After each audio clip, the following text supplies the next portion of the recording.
नमस्कार। आज हम एक ऐसे विषय पर बात कर रहे हैं जो रोजमर्रा की जिंदगी से जुड़ा है पर कानूनी तौर पर काफी पेचीदा है। बल और आपराधिक बल। ये शब्द हम सुनते तो हैं पर कानून की नजर में इनका मतलब क्या है? और खासकर अब जब भारतीय न्याय संहिता यानी बीएनएस आ गई है पुरानी आईपीसी की जगह, तो ये समझना और भी जरूरी हो जाता है। हाँ, बिल्कुल। और दिलचस्प बात यह है कि इस बदलाव के बावजूद इन परिभाषाओं में ज्यादा फेरबदल नहीं हुआ है। अच्छा, तो हमारे पास बल और आपराधिक बल, विधि और न्याय संहिता से कुछ अहम बातें हैं। कोशिश करेंगे कि इसकी तह तक जाएं और समझें कि कानून बल को कैसे देखता है और कब ये आपराधिक बन जाता है। कई बार लगता है कि अनजाने में हुई चीजें भी शायद शायद कानून के दायरे में आ जाती होंगी। आ सकती हैं, बिल्कुल। तो चलिए शुरू करते हैं। कानून की दुनिया में ये बल आखिर है क्या? क्या ये बस वही है, धक्का मुक्की, मारपीट? नहीं, देखिए, ये एक आम सोच है, पर कानून की परिभाषा वो इससे कहीं ज्यादा फैली हुई है, ज्यादा व्यापक है। पुरानी आईपीसी की धारा 349 और नई बीएनएस की धारा 128, दोनों में ये परिभाषा लगभग एक जैसी ही है। अच्छा। कानून ये कहता है कि जब कोई एक व्यक्ति किसी दूसरे व्यक्ति में गति पैदा करता है या गति बदलता है या फिर गति को रोकता है, तो वो बल का इस्तेमाल कर रहा है। गति पैदा करना, बदलना या रोकना, ये तो बहुत बहुत ही व्यापक लग रहा है। मतलब सिर्फ किसी को सीधे धक्का दे दिया या खींच लिया, बस उतना ही नहीं? नहीं नहीं, उससे कहीं आगे। इसमें और भी कई चीजें शामिल हैं। आप मान लीजिए आपने जमीन पर कोई ऐसी चीज फैला दी जो चिकनी है और कोई उस पर फिसल गया। हाँ। या आपने दरवाजा खोला और वो दूसरी तरफ कोई खड़ा था, उसे लग गया। कानून की नजर में ये भी बल का प्रयोग है। अच्छा। यहाँ तक कि सोचिए, आपने किसी पर पानी फेंका और छींटें उस तक पहुंच गईं, या आपने मान लीजिए किसी जानवर को उकसा दिया कि वो किसी की तरफ भागे, तो ये भी बल माना जाएगा। अरे बाप रे! मतलब शारीरिक संपर्क होना भी जरूरी नहीं है। अगर मेरे किसी काम से कोई और चीज हिली और वो चीज किसी व्यक्ति से टकरा गई, तो भी वो बल है? हाँ, बिल्कुल। यही तो उस परिभाषा की खासियत है। इसको समझने के लिए ना 3 मुख्य तरीके बताए गए हैं, जैसा हमारे स्रोत में भी है। हाँ, बताइए। पहला तो है सीधी शारीरिक शक्ति। ये सबसे आम है। अपनी मांसपेशियों का इस्तेमाल करके, मतलब धक्का देना, खींचना, मारना, रोकना। ठीक है, ये तो समझ आता है। दूसरा है पदार्थों के जरिए। मतलब आप किसी चीज को ऐसे रख देते हैं कि वो बाद में खुद हरकत करके किसी पर असर डाले। जैसे? जैसे अंधेरे में किसी के रास्ते में कोई तार बांध दिया ताकि वो गिर जाए, राइट। है ना? या कोई फिसलने वाली चीज फैला दी, या कोई भारी चीज ऐसी जगह रख दी कि वो गिरकर किसी को चोट पहुंचा दे। इसमें आपका सीधा संपर्क नहीं हुआ, पर आपने उस चीज के जरिए गति पैदा की। ये तो है। और तीसरा तरीका है जानवरों के जरिए। किसी जानवर को उकसाकर या इशारा करके किसी व्यक्ति में गति पैदा करना, बदलना या रोकना। जैसे? कुत्ते को किसी पर छोड़ देना। हाँ, बिल्कुल। या कुत्ते को किसी पर भौंकने या काटने के लिए भेजना, या फिर घोड़े को दौड़ाकर किसी को रास्ते से हटा देना, ये सब बल के प्रयोग में आएगा। ये तो वाकई सोचने वाली बात है। इसका मतलब है कि कानून सिर्फ इरादे या नतीजे पर नहीं, बल्कि असल में जो क्रिया हुई उस पर ध्यान देता है कि बल इस्तेमाल हुआ या नहीं। हाँ, क्रिया पर। लेकिन फिर सवाल ये उठता है, क्या हर बार जब बल का इस्तेमाल होता है तो वो अपने आप में अपराध बन जाता है? जैसे मान लीजिए खेल के मैदान में धक्का लग गया या भीड़ में गलती से कोई टकरा गया। बहुत सही सवाल पूछा आपने। यहीं पर आपराधिक बल यानी क्रिमिनल फोर्स की बात आती है। ये पुरानी आईपीसी की धारा 350 और नई बीएनएस की धारा 129 में है। हर बल प्रयोग अपराध नहीं होता। अच्छा। किसी बल को आपराधिक बनने के लिए मोटी मोटी 3 शर्तें पूरी होनी जरूरी हैं। क्या है वो शर्तें? पहली, इरादा या ज्ञान, मतलब बल का प्रयोग जानबूझकर किया गया हो। दूसरी, सहमति का अभाव, जिस पर बल लगा उसकी सहमति न हो। और तीसरी, आपराधिक उद्देश्य, यानी बल का प्रयोग या तो कोई और अपराध करने के लिए किया गया हो या फिर उस व्यक्ति को चोट पहुंचाने, डराने या झुंझलाहट, अनॉयंस पैदा करने के इरादे से किया गया हो। ठीक है, एक एक करके समझते हैं। हाँ। पहला आपने कहा इरादा या ज्ञान। हाँ। इसका क्या मतलब है? अगर बिल्कुल एक्सीडेंटल हो, गलती से छू गया, तो वो आपराधिक बल नहीं होगा? आम तौर पर नहीं। जैसे आप भीड़ में चल रहे हैं, गलती से हाथ लग गया किसी को, तो वो आपराधिक बल नहीं है क्योंकि इरादा नहीं था।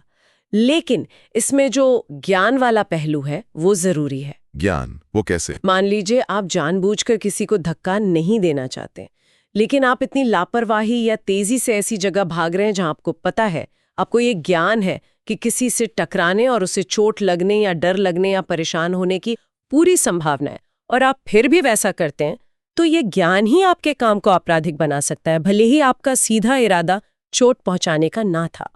ओहो, तो ये थोड़ा पेचीदा है। मतलब अगर मुझे पता है कि मेरे काम से बुरा नतीजा निकल सकता है और मैं फिर भी वो कर रहा हूं, तो ये इरादे जैसा ही माना जा सकता है कुछ स्थितियों में। हाँ, कानून की नज़र में कुछ स्थितियों में बिल्कुल। ये दिखाता है कि कानून सिर्फ सीधे इरादे को नहीं देखता, बल्कि लापरवाही या कह सकते हैं नतीजों के प्रति जो बेपरवाही है उसे भी गंभीरता से लेता है।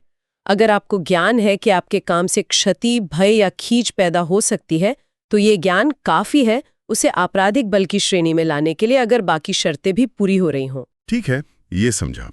अब दूसरी शर्त पर आते हैं, सहमति का अभाव। ये तो सुनने में काफी सीधा लगता है। अगर सामने वाला राजी है तो अपराध नहीं। हाँ, मोटे तौर पर यही बात है। इसी वजह से तो फुटबॉल है, कबड्डी है, इनमें जो धक्का मुक्की होती है वो आपराधिक बल नहीं मानी जाती। हाँ, क्योंकि खिलाड़ी तैयार होते हैं उसके लिए। बिल्कुल, वो खेल के नियमों के तहत होने वाले शारीरिक संपर्क के लिए अपनी सहमति देते हैं। इसे हम निहित सहमति या इम्प्लाइड कंसेंट कह सकते हैं। वैसे ही डॉक्टर जब इलाज के लिए मरीज को छूते हैं या कोई ऑपरेशन करते हैं, तो वो मरीज की सहमति से होता है। लेकिन सहमति कब मान्य नहीं होगी? मान लीजिए कोई बच्चा है या किसी को डरा धमकाकर हाँ बुलवाई गई हो। बहुत सही पॉइंट उठाया आपने। सहमति बिल्कुल स्वतंत्र और सूचित होनी चाहिए। अगर सहमति किसी ऐसे व्यक्ति से ली गई है जो नाबालिग है या मानसिक रूप से पूरी तरह स्वस्थ नहीं है, मतलब जो नतीजे नहीं समझ सकता, हाँ, या फिर सहमति डर दिखाकर, धोखा देकर या गलत जानकारी देकर ली गई है, तो कानून उसे वैध सहमति नहीं मानता। उस स्थिति में बल प्रयोग यही माना जाएगा कि बिना सहमति के हुआ है। अच्छा, जैसे कोई धोखे से इंजेक्शन लगा दे, ये कहकर कि विटामिन है पर वो कुछ और हो। हाँ बिल्कुल, यहाँ सहमति धोखे पर आधारित थी, इसलिए वो मान्य नहीं होगी, तो वो आपराधिक बल हो सकता है। समझ गया। तो इरादा या ज्ञान हो गया, सहमति का अभाव हो गया। अब तीसरी शर्त, आपराधिक उद्देश्य। इसका क्या मतलब है? बल क्यों लगाया गया? इसका मतलब है कि बल का प्रयोग क्यों किया गया।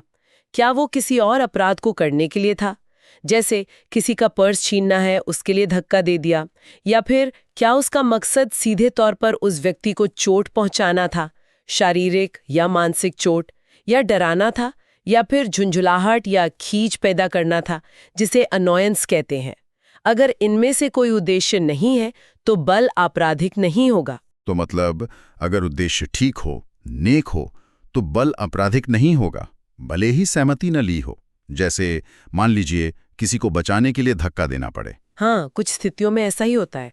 कानून कुछ अपवाद मानता है, जैसे पहला तो है आत्मरक्षा, सेल्फ डिफेंस। अगर आप पर हमला हो रहा है और आप बचाव में जरूरी बल का प्रयोग करते हैं। ठीक है। या फिर किसी और की रक्षा, आप किसी और को हमले से बचाने के लिए जरूरी बल लगा रहे हैं। तीसरा, कानूनी प्राधिकार, जैसे पुलिस अधिकारी कानून के दायरे में रहकर किसी अपराधी को पकड़ने के लिए बल का प्रयोग करते हैं। या फिर अपराध को रोकना, आप किसी को कोई अपराध करने से रोकने के लिए जरूरी बल का प्रयोग कर रहे हैं। और एक उदाहरण, मान लीजिए कोई व्यक्ति अनजाने में सड़क पर आ रही तेज गाड़ी के सामने जा रहा है। हाँ। और आप उसे बचाने के लिए जोर से खींच लेते हैं या धक्का दे देते हैं। यहाँ उसकी सहमति नहीं थी, पर आपका उद्देश्य नेक था, चोट पहुंचाना नहीं था। सही बात है। लेकिन इन सभी मामलों में एक बहुत जरूरी शर्त है, बल का प्रयोग जरूरी और आनुपातिक होना चाहिए। नेसेसरी एंड प्रोपोर्शनेट, मतलब आप आत्मरक्षा के नाम पर जरूरत से ज्यादा बल नहीं लगा सकते। अगर कोई आपको सिर्फ धक्का दे रहा है तो आप बचाव में उसे गंभीर चोट नहीं पहुंचा सकते। हाँ, ये संतुलन जरूरी है। बिल्कुल। ये सब सुनने के बाद तो ऐसा लगता है कि रोजमर्रा की जिंदगी में भी आपराधिक बल के कई उदाहरण हो सकते हैं जिनके बारे में हम सोचते भी नहीं। हाँ, जैसे किसी का रास्ता जानबूझकर रोक देना, या किसी का ध्यान खींचने के लिए बार बार कंधे पर थपथपाना, अगर वो मना कर चुका है। क्या ये भी? देखिए, तकनीकी रूप से हाँ, अगर ये बिना सहमति के किया गया है और झुंझलाहट या परेशानी पैदा करने के इरादे से किया गया है, तो ये आपराधिक बल की परिभाषा में आ सकता है। सच में? हाँ, कानून का मकसद ही यही है कि हर व्यक्ति की जो शारीरिक स्वायत्तता है, बॉडीली ऑटोनॉमी, उसकी रक्षा हो। मतलब उसके शरीर पर बिना उसकी मर्जी के कोई दखलंदाजी ना हो, चाहे वो कितनी भी छोटी क्यों न लगे। किसी का रास्ता रोकना तो गलत तरीके से रोकने यानी रॉन्गफुल रिस्ट्रेंट का अपराध भी हो सकता है, और अगर उसमें धक्का मुक्की भी है तो आपराधिक बल भी जुड़ सकता है। लेकिन फिर वही सवाल घूम फिर के आता है, वो भीड़ वाला उदाहरण या बस में चढ़ते हुए धक्का लगना, क्या पुलिस हर ऐसे मामले में कार्रवाई करेगी? ये तो बहुत अव्यावहारिक लगता है। यहीं पर कानून की व्यावहारिकता और जिसे हम कहते हैं सामाजिक स्वीकार्यता, सोशल एक्सेप्टेबिलिटी, वो सामने आती है। अदालतें हमेशा मामले का संदर्भ देखती हैं, कॉन्टेक्स्ट क्या था, इरादा क्या था और बात कितनी गंभीर थी। अच्छा। रोजमर्रा की जिंदगी में जो मामूली अनजाने संपर्क होते हैं, जिन्हें समाज आमतौर पर नजरअंदाज कर देता है, जैसे भीड़ में हल्का सा धक्का लग जाना, उन पे कानूनी कार्रवाई होने की संभावना लगभग शून्य होती है। एक कानूनी सिद्धांत भी है, डी मिनिमिस नॉन क्यूरेट लेक्स। वो क्या है? इसका मतलब है कि कानून छोटी मोटी तुच्छ बातों की परवाह नहीं करता। अगर मामला बहुत ही मामूली है तो अदालतें उसमें समय नहीं लगाती।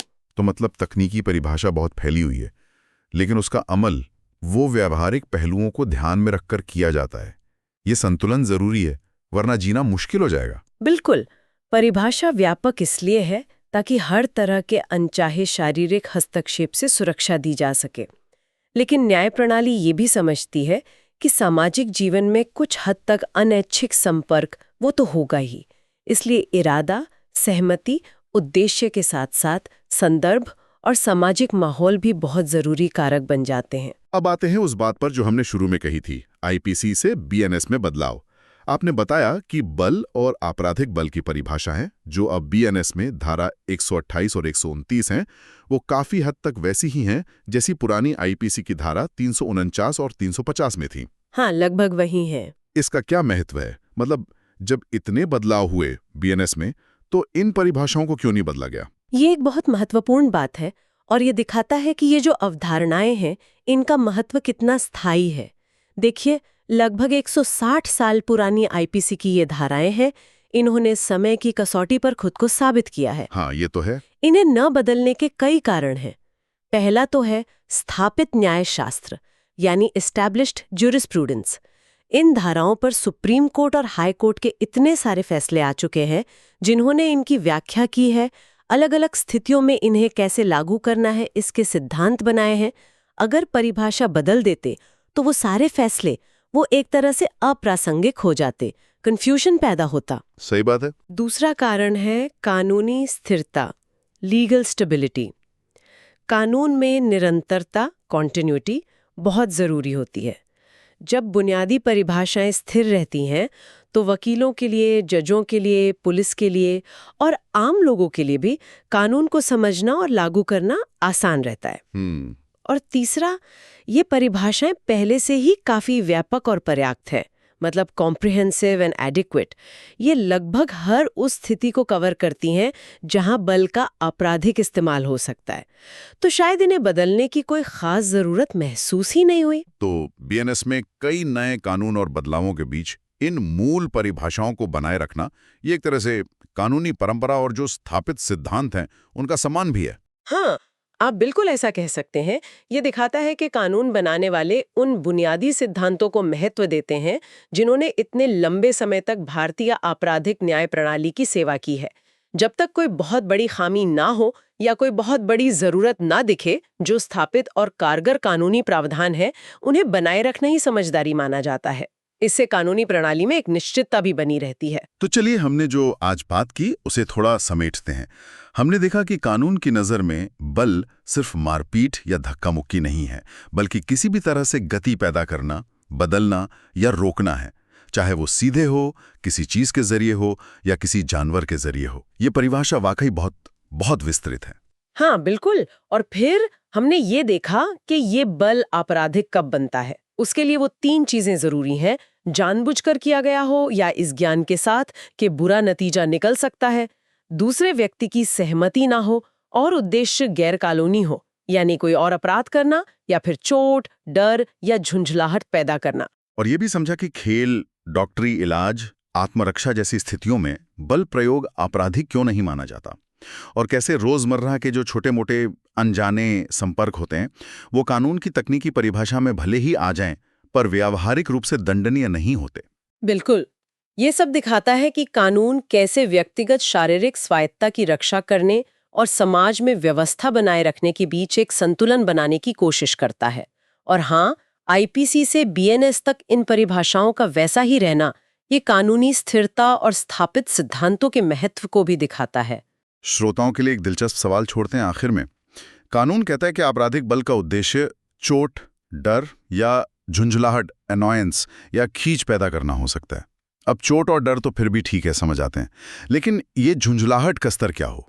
हाँ, ये सोचने वाली बात है। वहां पर किसी को परेशान करना इतना गंभीर हो जाता है कि कानून को दखल देना पड़े। सोचिए, अगर कोई आपको बार बार हल्के से छू कर परेशान कर रहा है या आपके कान के पास आकर भिनभिना रहा है, क्या ये आपराधिक बल है? ये वाकई एक ग्रे एरिया है।